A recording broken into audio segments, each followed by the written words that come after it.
నమస్కారం. ఈటీవీ 2 తీర్థయాత్ర కార్యక్రమానికి స్వాగతం. మన దేశంలో ఉన్న సుప్రసిద్ధ వినాయకుని క్షేత్రాలలో త్రికూట్ కూడా ఒకటిగా విరాజిల్లుతోంది. మహారాష్ట్రలోని నాందేడ్ నగరానికి సుమారు 25 కిలోమీటర్ల దూరంలో ఉన్న ఈ దివ్యక్షేత్రంలో విఘ్న వినాయకుడు కొలువై భక్తుల చేత నిత్య నీరాజనాలు అందుకుంటున్నాడు.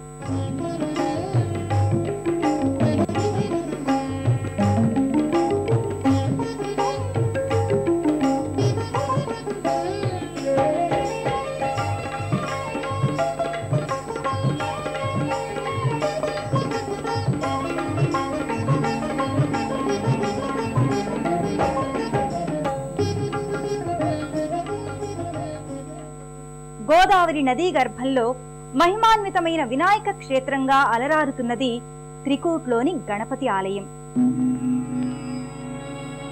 శుక్లాంబరధరం విష్ణుం శశివర్ణం చతుర్భుజం ప్రసన్నవదనం ఛాయేత్ సర్వవిఘ్నోపశాంతయే. అగజా ఆనన పద్మార్కము గజాననమహర్నిశం అనేకదంతం భక్తానాం ఏకదంతముపాస్మహే ఏకదంతముపాస్మహే అంటూ విఘ్న వినాయకుడి నామస్మరణతో పునీతమవుతున్న పుణ్యధామం త్రికూట్.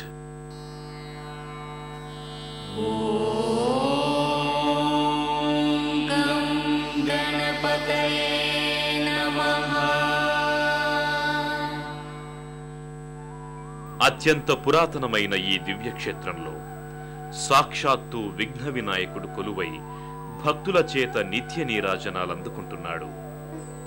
మహారాష్ట్రలోని నాందేడ్ నగరానికి సుమారు 25 కిలోమీటర్ల దూరంలో ఉన్న ఈ దివ్యక్షేత్రం ప్రశాంతమైన వాతావరణంలో అలరారుతోంది.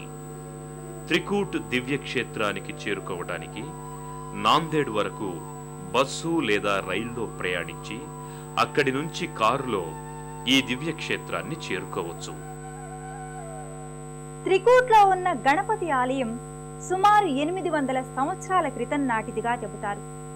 నాగపూర్ మహారాజు రఘుజీ రాజా భోంస్లే ఇక్కడ ఈ ఆలయంలో స్వామిని పూజించినట్లు చారిత్రక ఆధారాల ద్వారా తెలుస్తోంది. త్రికూట్ దివ్యక్షేత్రం ఓ చిన్ని గ్రామం.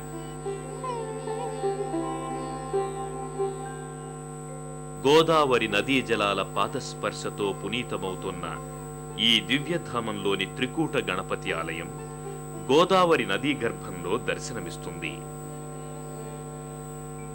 చుట్టూ ప్రశాంతమైన వాతావరణం, గోదావరి నది మధ్యలో విఘ్న వినాయకుని మందిరం ఏకాంతంగా భక్తులకు దర్శనమిస్తుంది. ఈ దివ్యక్షేత్రానికి చేరుకున్న భక్తులు ముందుగా గోదావరి నదిలో భక్తితో స్నానాధికాలు చేసి అనంతరం నదీ గర్భంలో ఉన్న త్రికూట గణపతి ఆలయానికి చేరుకుంటారు. ఈ ఆలయానికి సంబంధించి ఎలాంటి చారిత్రక ఆధారాలు లేకపోయినప్పటికీ సుమారు 800 సంవత్సరాల క్రితం ఈ ఆలయాన్ని నిర్మించారని చెబుతారు.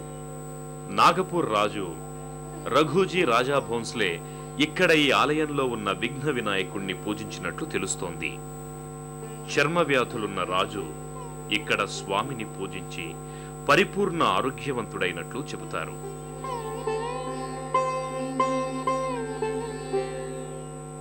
గోదావరి నదీ గర్భంలో ఉన్న ఈ ఆలయం పూర్వకాలంలో 6 నెలలకు పైగా నీటిలో ఉండేదని ఆధారాల ద్వారా తెలుస్తోంది.